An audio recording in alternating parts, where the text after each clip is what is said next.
मामूली विवाद पर कोतवाली थाने से महज 50 मीटर दूर एक युवक की शुक्रवार रात निर्मम हत्या कर दी गई। मृतक की पहचान अमित दुबे निवासी चकराघाट बताई जा रही। हत्या के तीनों आरोपी नाबालिग बताए जा रहे। कोतवाली पुलिस ने तीनों आरोपियों को पकड़ लिया। वहीं शनिवार सुबह पोस्टमार्टम के बाद क्षेत्रवासियों ने कोतवाली के पास शव रखकर चक्का जाम कर दिया। क्षेत्रवासियों में पुलिस की कार्यप्रणाली को लेकर काफी आक्रोश भी देखा गया। क्षेत्रवासी आरोपी के घर गिराने की मांग करते नजर आए। साहब, आप सीएसपी साहब हैं, आप सीएसपी साहब हैं, आपसे हम निवेदन ये करना चाहते हैं कि कोतवाली के 100 कदम पर हत्या हो गई। कोतवाली पुलिस कहाँ थी? नंबर 1। नंबर दूसरा, जिन आरोपियों ने हत्या की है उनके मकान तत्काल प्रभाव से। सुनो, नंबर तीसरी बात, जिस की हत्या हुई है उसकी पत्नी को सरकारी नौकरी दी गई। बहुत बढ़िया, बहुत बढ़िया, जरूरी है। जो घटना घटी है, आर्थिक मुआवजे को 5 लाख रुपए इनके परिवार को दिया जाए, ये हमारी मांग है। इस मांग को लेकर हमारा सीएसपी साहब से निवेदन है कि वो शासन के अधिकारी, जिम्मेदार अधिकारियों को बुलवाएं। जब तक नहीं बुलवाते, जब तक हम ऐसी बैठे एसपी साहब को बुलवा। चकराघाट पर बड़ी मात्रा में लोगों की भीड़ और पुलिस बल मौजूद रही। वहीं समझाइश देने आए पुलिस कर्मियों को क्षेत्र की महिलाओं ने चूड़ियां उतार कर भी मारी।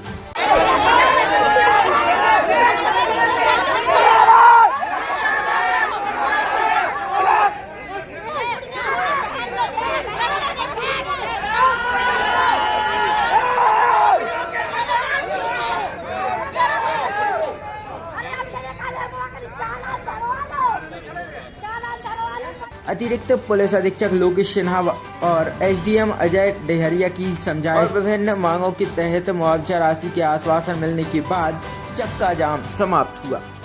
घटना हुई है रात में सिटी कोतवाली के 100 कदम पर जो हत्या हुई है, ये लचर कानून व्यवस्था है और इसका सभी लोग विरोध करते हैं। और जिन लोगों ने जिन कट्टरबाजों ने ये हत्या की है उनके मकान अभी ध्वस्त होना चाहिए। भाई साहब, एक चीज़ और देखने में आ रही है, अभी पुलिस ने कुछ समय पहले कट्टरबाजों को पकड़ा था, वाई लूटी थी और अपने खुद टीआरपी में बने रहे। कट्टर गैंग कम से कम 20-25 गैंगें सक्रिय है, उन पर पुलिस का कोई नियंत्रण नहीं है और उनकी साठगांठ है, इसलिए ऐसा हुआ। भाई साहब, सोशल मीडिया पे गैंग सक्रिय है, पुलिस को मालूम है, लेकिन जब ये घटना करती है तभी उनको पकड़ती है। इसलिए आज हम लोग सब आक्रोशित हैं, यहाँ पर जमा हुए हैं और इसका विरोध करते हैं। और हम तो ये मांग करते हैं कि जितने भी शहर में कट्टरबाज हैं, आज के पहले भी पकड़े गए, उन सब के मकानों को ध्वस्त होना चाहिए ताकि लोगों को पता पड़े कि कट्टरबाजी की घटना होती क्या है। ये मामला हत्या से जुड़ा हुआ है। आपको मालूम है, कोतवाली से मात्र 50 कदम की दूरी पर हत्या जैसी जघन्य वारदात हुई है। रात 9:30 बजे ये तीर्थ स्थल है, तो यहाँ हर समय जो है भक्त लोग, श्रद्धालु लोग मौजूद रहते हैं। इस पूरे क्षेत्र में थाना कोतवाली, थाना मोतीनगर थाना क्षेत्र में जो है कट्टरबाजों की गैंग लंबे समय से जो है उत्पात मचा रही है। 3 से 4 मर्डर भी हो चुके हैं, कई सारे लोग घायल हो चुके हैं। उन पर कार्रवाई की मांग बार बार उठती रही है, लेकिन अब तक कोई ठोस कार्रवाई नहीं हुई है। उसकी परिणति है ये हत्या की वारदात। पुलिस प्रशासन जो है पूरी तरह शून्य है। मतलब शहर में आपके इन दोनों थाना क्षेत्रों में पुलिस की गश्त व्यवस्था जो है वो पूरी तरह ध्वस्त पड़ी हुई है। सीएम के आदेश को फॉलो करने के लिए तैयार नहीं है। सीएम ने कहा है कि सड़कों पर उतरे पुलिस और लोगों के खिलाफ जो अपराधी तत्व हैं उनके खिलाफ कार्रवाई करे, परंतु अब तक कोई कार्रवाई नहीं हुई है। ये दुखद है और इस घटना की भर्त्सना भी करते हैं, निंदा भी करते हैं और इस घटना को लेकर। भाई साहब, 1-2 मामलों में पुलिस ने गिरफ्तारी की है, उस पर वाई लूटती है, लेकिन बावजूद इसके घटनाएं बढ़ रही हैं। जैसे वो वाई लूटी है, उन घटनाओं को लेकर हम आपसे यही कहेंगे कि सुविधा शुल्क के आधार पर जो है वाई लूटी गई है। अगले दिन उन लोगों की जमानत हुई है। आप सराफा में जाके पता कर लें, अगले दिन अपराधी दूसरे दिन सुबह सराफा में बैठे हुए थे। किस तरीके की पुलिस कार्रवाई करती है कि ऐसे खतरनाक अपराधियों को जो कत्ल चला रहे हैं बैठ के शराब पीते हैं, वही पुलिस वाले उन्हीं अपराधियों के साथ में। अपराधियों की गिरफ्तारी हो चुकी है। इस मामले की बात नहीं कर रहे हैं, ये कम से कम 2 सालों से मामला ये चल रहा है, आपने 3 देखा साल है, आप आरोप लगा रहे हैं? आरोप नहीं लगा रहे, अपन सुरक्षा की मांग कर रहे हैं पिछले 2 सालों से। शराब वाली जो बात बोली है आपने, अब आरोप को सर ऐसा है कि अपन तो देखते रहे तो बोल रहे हैं उसके लिए क्या कौन पीता है? कोई पुलिस वालों का नाम मालूम? अब बात तो वही हो गई ना कि उल्टा आप हमें पे इल्जाम लगाओ। कहाँ अभी देखा बोल रहे आपने, हो ना। कहाँ देखा? अरे यहीं चकराघाट पे अच्छा, कहाँ था? कोतवाली के थे, मोती नगर कोई की? अपराधी हैं और हम लोग की नज़र में और उनकी नज़र में उनको मालूम है ना तो कौन अपराधी है। उसके बाद भी वो यहाँ रहते हैं, उनके साथ में बैठते हैं, उनके साथ में शराब पीना, उनके साथ में गांजा पीना, सब उनके साथ में चलता रहता है। सुरक्षा व्यवस्था के नाम पे कोई भी कहीं से कहीं तक यहाँ महिलाएं आने डलने लगी, दर्शन करने के लिए आदमी नहीं आ गए, इतने अपराध बढ़ गए हैं। आज तो हत्या में बदल गई। पिछले 3 महीना में लगभग 4 से 5 घटनाएं हुई। इस क्षेत्र में क्या किया? एक भी आरक्षक ने अगर किसी को दौड़ाया हो?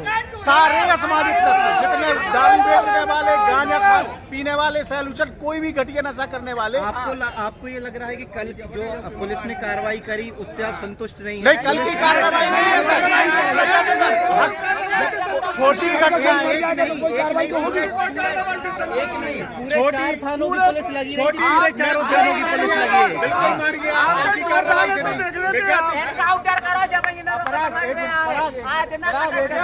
वाली थाने के सामने किस घटना को लेकर हुआ, क्या मामला है? कल एक लड़की एक पैरों से किसी ने चाकू मार के चला गया था, उसकी अस्पताल में डेथ हो गई और उसी के संबंध में चक्का जाम किया गया था। क्या मांगे रखी गई थी लोगों के द्वारा और प्रशासन ने कितनी मांगों पर हामी भरी है? जो मांग रखी गई थी उनके आधार पर प्रशासन की तरफ से उनको 1 लाख रुपये रेड क्रॉस की राशि स्वीकृत की गई है। साथ में जो अपराधी हैं उनको गिरफ्तार कर लिया गया है और जो हमारा उनके पास संबल कार्ड होगा तो उससे उनकी 4 लाख रुपये की राशि स्वीकृति की बात की गई है। और सरकारी कर्मचारी के लिए बात हो रही थी तो उसके लिए हम पूरा कोशिश करेंगे कि उनको कहीं किसी संस्था वगैरह में रख सकें। अपराधियों का घर गिराने की भी बात की जा रही थी, क्या इस पर भी प्रशासन ने कोई कदम उठाया? इसमें हम उनके घरों के लिए टीम भेज दी जांच के लिए, यदि इलीगल पाए जाते हैं तो डेफिनेटली कार्रवाई की गई है जी। ये कल रात की घटना है। एक व्यक्ति है जिसके ऊपर 3 लोगों ने धारदार हथियार से हमला किया था। तो रात में ही हम लोगों ने दबिश देकर के तीनों आरोपियों को गिरफ्तार कर लिया है और विवाद का कारण धक्का लग गया था मृतक को, तो जिस बात पर से लोगों का विवाद हुआ और उसके बाद ये घटना है। सर, ये जो आरोपी हैं ये पहले से भी किसी मामले में आरोपी बताया जा रहा है, जेल भी होकर आए? इसमें इनके क्रिमिनल रिकॉर्ड को हम लोग चेक करा रहे हैं। एक आरोपी का क्रिमिनल रिकॉर्ड मिला है। सर ये जो है वो अभी जो सामने आई है तथ्य उस हिसाब से तीनों आरोपी नाबालिग हैं। सर, कोतवाली थाना क्षेत्र में बल्कि समूचे सागर में इस तरह की घटनाएं जिसमें कटर चलाने वाले लोग, छोटे छोटे बच्चे काफ़ी बढ़ती हुई देखी जा रही हैं, पुलिस इन पर अंकुश क्यों नहीं लगाती? इस तरह की घटनाओं के बारे में मैं ये कहना चाहूँगा कि लगातार कार्रवाई कर रहे हैं। कई आर्म्स एक्ट के तहत कार्रवाइयाँ की गई हैं पिछले कुछ दिनों में और जिन लोगों की ख्याति थी इस तरह की वारदात करने की, उनके खिलाफ भी कार्रवाइयाँ की गई है, उनको जेल भेजा गया है। लगातार हम इस तरह की कार्रवाई आगे भी जारी रखेंगे। सर, क्षेत्रवासियों ने आरोप लगाया कि लगातार उनके द्वारा कटर गैंगों के खिलाफ शिकायतें की गई, लेकिन इसके बाद भी अंकुश नहीं लगाया गया। इसी की परिणति है कि इस तरह की घटना को अंजाम दिया गया। हमारे पास जो भी शिकायत आती है तत्काल कार्रवाई की जाती है और प्रोएक्टिव एक्शन भी लिए जाते हैं। सर, जहाँ पर ये घटना हुई वहीं पर पुलिस वाले भी अक्सर देखे जाते हैं, तो पुलिस जिनकी वहाँ पर बीट है उन पर भी क्या कोई किसी तरह की कार्रवाई की जाएगी? इसका हम असेसमेंट करा रहे हैं। किसी कर्मचारी की लापरवाही पाई जाती है तो उसके खिलाफ निश्चित रूप से कार्रवाई की